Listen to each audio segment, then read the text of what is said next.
Welcome back to the Aspen Club, everyone. My name's Harrold, and I'm a performance enhancement coach at the club, and I'm grateful to be with you here today to talk to you a little bit about the process of exhale.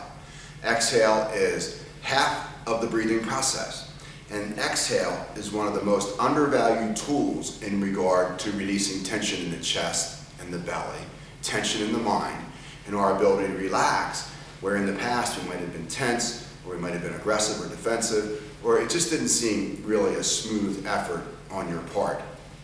When you're thinking about exhale, I'd like you to always practice to try to exhale through your nostrils.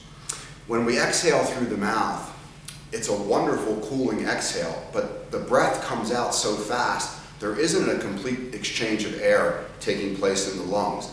And as the air comes out of the mouth quickly, it agitates the mind because it's a rushed release. And the mind is a little more defensive on the next inhale in regard to your ability to think and reason and make really good choices for yourself. When you're exhaling through your nostrils, it takes a little longer for that to take place. There's a little more warmth as the air comes out through the nostrils. And the carbon dioxide stays in the body a little bit longer. And over a period of time, as you exhale slower through your nose, many, many good things will happen to you, which will stall the cellular aging process. It'll keep you more relaxed in your neurobiology and how you think about yourself and how you feel about yourself. And there's no doubt your best days will be in front of you when you can relax and move through life without the normal stresses and strains. And you won't just survive, you'll thrive. So let's talk a little bit about this nasal exhale. The muscles of exhale predominantly are your abdominal muscles, the muscles you would use in the gym in a crunch routine or some type of a sit-up program. Predominantly, it's the rectus abdominis muscles and your obliques. And as those muscles contract and pull back onto your gastrointestinal organs, the waste that's in the lungs will be sent up through the trachea, out through the sinuses, and comes out through the bottom of the nasal channels on the upper lip. So practicing controlling the exhale with just a gentle squeeze of the abdominal muscles, you'll feel a slower exhale. And as you have a slower exhale, it alerts your brain that you feel safe in this environment. You're not hunting, nor are you being hunted. The thoughts that are going on and the feelings that are going on in your mind, as you exhale slower, you have the ability to wrestle with them rather than them wrestling with you. So exhaling slower triggers a major relaxation response. And there's a stalling of aging in the body-mind. And there's a greater sense of clarity of what might occur on the next inhale. Nothing is rushed. So exhaling slower through your nose, feel even right now, as you exhale, these muscles, feel the muscles of exhale coming back, giving you a gentle abdominal massage and a gentle massage of your gastrointestinal organs. And as you feel the abdominal muscles pull back, you want to still maintain proper posture and erect spine in the low back as these muscles are pulling back. As we're exhaling slower, a couple of things happen that I'd like to share with you. Number one, your brain at that point, when it sees the exhale is longer than the inhale, it'll alert the body to metabolize your fat stores rather than your precious glycogen and sugar stores. And why is that important? We're all athletes. Life is an endurance event with sprints mixed in.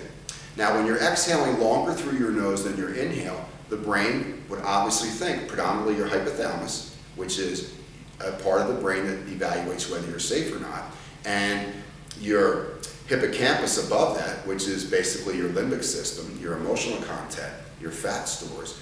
As these fat stores are metabolized on the exhale, you have the greatest ability to transcend your past because fat cells are imbued with emotional molecules, everything that we've done in our life, everything we've experienced prior to that.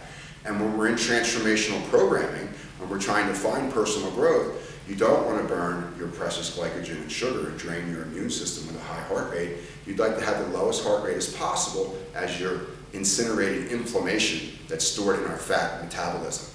When you got up this morning, you had 30 days of fat metabolism that your brain can tap into as long as your exhale is shorter than your inhale.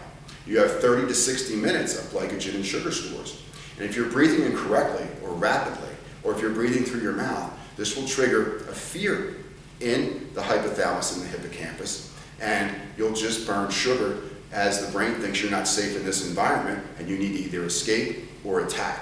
And once that energy is done, you can't stabilize the thoughts during the day. It'll either be a good day, bad day. There won't be any balance. When you're burning the endurance fuel of fat, it's a lot more balanced day. You don't get too low, you don't get too high. You begin to notice when you're out of balance and you use a longer exhale to pull you back so that you're grounded in your legs. Now, one of the major things about metabolizing fat is when you exhale longer, inside the carbon dioxide air, which is the primary product of the exhale, when you exhale longer, the brain begins to see that there's one great oxygen molecule in the carbon dioxide. And when the brain can extract that one oxygen molecule from the waste product of the carbon dioxide, it can add it to the 2 oxygen molecules you get on the next inhale, and you'll have a lot more vitality. You'll have a lot more mental clarity. You'll live more from your heart, and you'll feel a lot more centered and grounded as you move through the challenges of this day. So practicing this exhale, if you wish, sit up tall, relax your eyes back in the sockets, maybe closing your eyes, relax your low jaw and lips, inhale as slowly as you can, and then notice the muscles you're using to exhale. Predominantly, they're the muscles between your 2 front hip bones and your solar plexus. They're right here. And as these contract, you'll feel your rib cage recoil back from the inhale. The waste product comes up, comes out through the brain, and out through the nostrils. And take several rounds of trying to exhale 5 or 10% longer than you normally do. Now don't strain, just try to exhale a little bit longer with a slower pace. And watch if a relaxation response doesn't come up.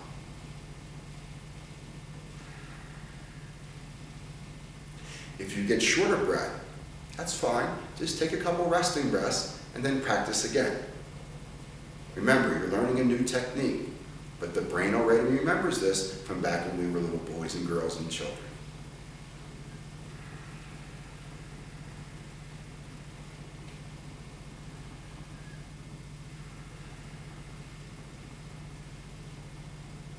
So practice this longer exhale all the time through your nose in every routine you're doing. Try to do it in the gym. Try to do it in your cardio routines. Try to do it at work. Try to do it at home when you're in the car. And see if you start to have lower heart rates as you move through the day. See if there's a calmness to how you're choosing to show up in the moment. And see if you don't have a general overall sense of well-being and hold messages in your communication, which makes you feel a lot better about yourself as you move through your life. My name's Eddie Harrold. It was great to be with you today. Practice that exhale. Go be great.